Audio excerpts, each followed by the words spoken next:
Bismillahirrahmanirrahim. Assalamualaikum warahmatullahi wabarakatuh. Pertama-tama perkenalkan, nama saya Nafil Kautal Budiono dengan NIM M0403241102 bersama rekan saya. Saya Ardian Fatur Rahman dengan NIM M0403241113. Pada kesempatan kali ini, kami akan membahas tentang tugas kedua rangkaian digital, implementasi fungsi Boolean dengan Logisim 2025, dan kami sendiri dari kelompok A11. Pertama-tama, saya. Nah, di sini kita bisa lihat, saya udah ada Logisim ya. Terus sebelum ke Logisim, saya mau review dulu tentang Karnav Map yang menjadi tugas pertama kita kemarin. Di sini kita itu kebagian untuk menjelaskan tentang pixel 11, 12, dan 13 yang akan diimplementasikan ke logic gate di Logisim gitu. Pertama di sini truth table-nya masih sama ya seperti kemarin. Di sini ada uh, fungsi yang dia itu berjumlah satu ketika mintermnya M1 dan M7. Terus schema-nya seperti ini. Langsung saja kita masukkan Logisim. Caranya itu klik window, cek combinatorial analysis, dan di sini tuh inputnya A, B, C, D, outputnya F, kemudian kita sesuaikan sama eh, fungsi-fungsi minterm kita tadi. Kebetulan di sini udah sesuai. Hmm, ini kita namain sirkuitnya Pixel 11. Nah, di sini bentuk mewakilkan truth signal karena di sini tuh di pixel kita memang ketika A, B, C, dan D-nya 0 tuh outputnya akan menghasilkan nol. Tapi ketika kita ubah menjadi D-nya satu di sini, itu bakal jadi satu gitu. Kenapa? Karena di sini D itu tergabung ke, pertama dia ke gate N yang di bawah sini dan gate N yang di atas. Dan dia terhubung secara langsung tanpa ada inverter. Jadi ketika dia mengeluarkan sinyal satu, berarti dia akan mengirimkan sinyal satu kepada rangkaian gate N yang atas dan juga yang bawah. Nah, di sini bisa kita lihat, aduh, sorry.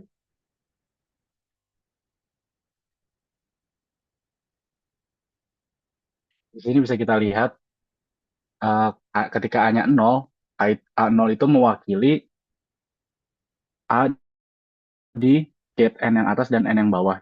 Tapi di dan kemudian yang di bawah juga mengeluarkan sinyal satu. Makanya di sini di gate yang atas itu N yang atas menghasilkan dia dikombinasikan dengan B yang bernilai satu juga setelah di invert dan invert gitu walaupun misalnya di sini nol. Nah, ini tuh sudah sesuai dengan pixel ke-11 yang ada di truth table yang telah kita buat di pertemuan kemarin gitu. Ketika nol semua dia akan hasilnya nol, terus kita coba misalnya satu satu satu, dia juga akan menghasilkan nol. Kecuali dia nanti ada di case yang ini ya, nol satu satu satu. Nah, jadi seperti itu untuk pixel 11. Kita lanjut ke pixel 12. Di sini kita review yang kemarin ya. Truth table saya seperti ini. Dan ini juga akan menjadi sama ketika kita masukkan ke logisim gitu.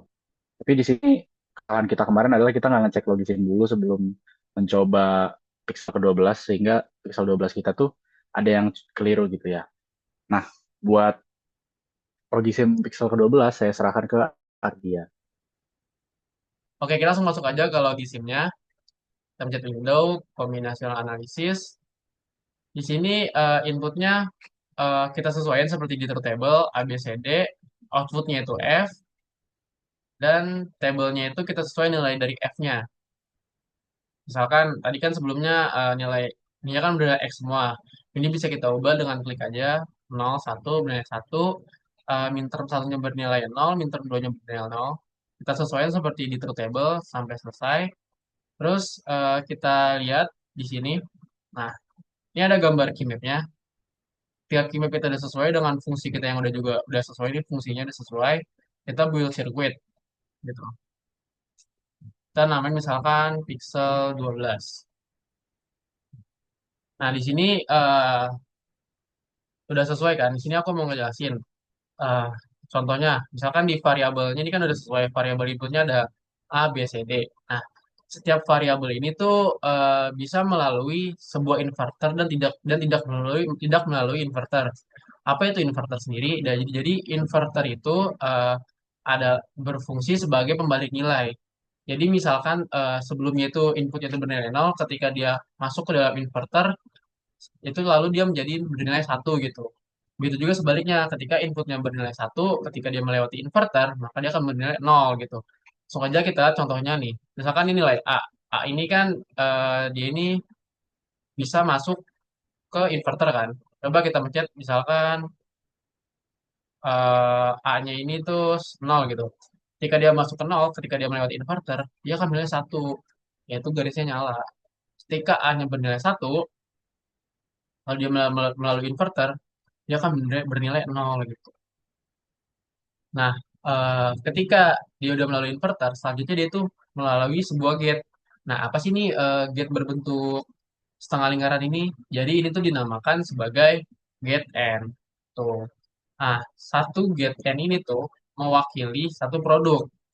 Maksudnya gimana? Coba kita lihat pada key map ini. Kita lihat fungsinya nih. Kan ada AB aksen, ada BC aksen D, ada aksen BD aksen gitu. Itu tuh termasuk dalam satu variabel gitu. Jadi AB aksen ini tuh satu produk gitu, satu produk gitu maksudnya. BC aksen ini satu produk, A aksen ini satu produk gitu. Jadi kalau kita hitung-hitung dalam fungsi ini tuh ada satu, dua, tiga, empat, lima, lima produk. Sesuai kan sama yang ada di gate-nya ini ada satu, dua, tiga, empat, lima, lima gate N gitu. Nah, gate N itu sendiri gimana sih? Nah, logika gate N itu kayak, jadi misalkan sebuah input terhadap get n-nya itu tuh misalkan bernilai satu semua seperti ini nih satu semua, maka dia akan bernilai satu gitu. Namun ketika salah satu aja dari input get n-nya ini bernilai nol, maka dia akan menghasilkan nilai nol. Seperti kita contoh ya, nih ini kan get n-nya ini nih salah satunya ini kan bernilai nol nih, maka dia menghasilkan outputnya yaitu nol gitu.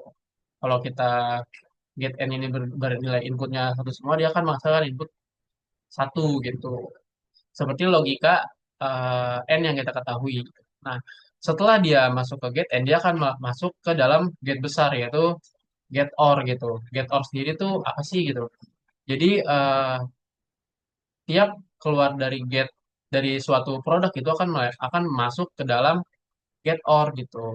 Kenapa dia masuk ke dalam gate OR? Karena kalau misalkan kita lihat nih, kan produk satu, produk dua, produk tiga, produk empat, produk lima itu kan dihubungkan oleh satu operasi gitu, operasi plus. Nah, operasi plus ini tuh dinamakan OR gitu.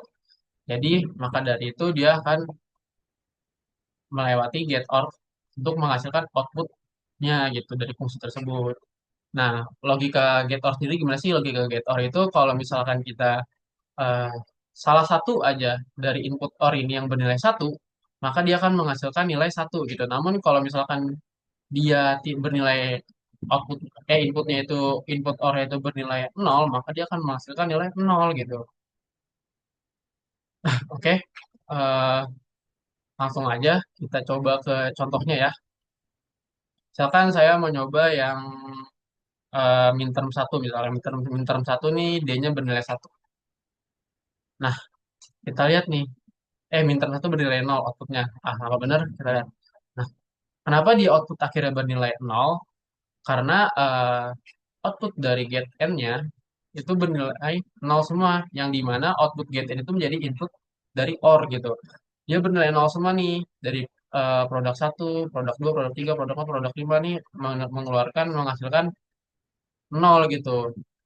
Ketika dimasukkan ke dalam get OR, dia juga kan karena bernilai nol semua, jadi dia menghasilkan input akhirnya nol gitu. Nah, coba kita coba contoh yang lain ya. Misalkan yang bernilai satu gitu, misalkan yang ini nih, minterm tiga. Minterm tiga nih CD-nya bernilai satu, AB-nya bernilai nol. Kita baca. Nah, F-nya ini bernilai satu. Kenapa?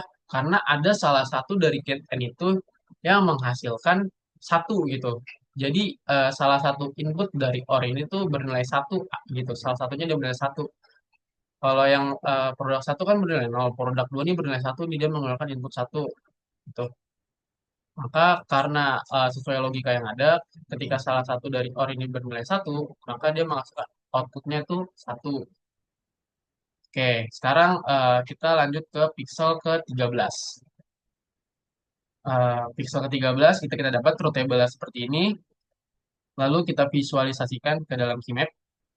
Oh ya, kita juga ada direvisi pada Keymap di Pixel 13 yang sebelumnya itu tuh eh, M0 sampai M2 ini bertetanggaan hanya 4 table gitu yang bernilai A aksen B aksen. Tapi setelah kita teliti lagi ternyata M0 sampai M2 ini bisa digabungkan dengan M8 sampai M10 gitu. Karena kenapa? Karena kita kan melihat sebuah Keymap itu sebagai sebuah lingkaran ya. Yaitu atas sama bawah itu nyambung gitu. Sama halnya kayak kanan ke kiri itu nyambung. Jadi M0 sampai M2 ini bisa bertetanggaan dengan M8 sampai M10 yang menghasilkan nilai itu B aksen gitu. Oke, kita lanjut bikin ininya.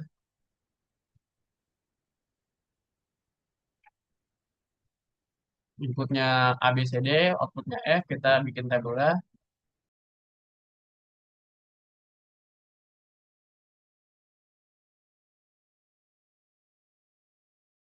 IMP seperti ini.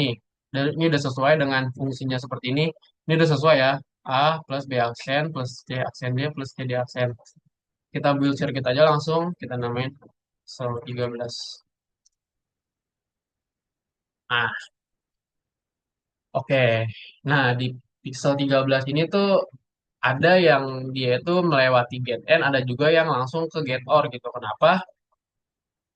Karena salah satu syarat buat dia masuk gate N itu adalah dia tuh harus satu produk itu harus ada dua variabel. Contoh, misalkan ini nih, misalkan C aksen D. Nih, C aksen D ini kan termasuk satu produk kan. Nah, dalam satu produk itu terdapat dua variabel yaitu C sama D. Jadi dia itu melalui get N. Sedangkan yang nggak melalui get N misalkan kayak yang A. Yang A nggak melalui get N. Kenapa? Karena dia ini dalam satu produk dia cuma sendiri aja variabelnya. Jadi dia langsung aja gitu ke dalam get OR. Tuh. Oke, inverter dan get N dan getter udah saya jelaskan sebelumnya. Jadi saya langsung aja ke contohnya. Misalkan kita coba minterm 4 deh. Yang B-nya ini bernilai satu. Oke.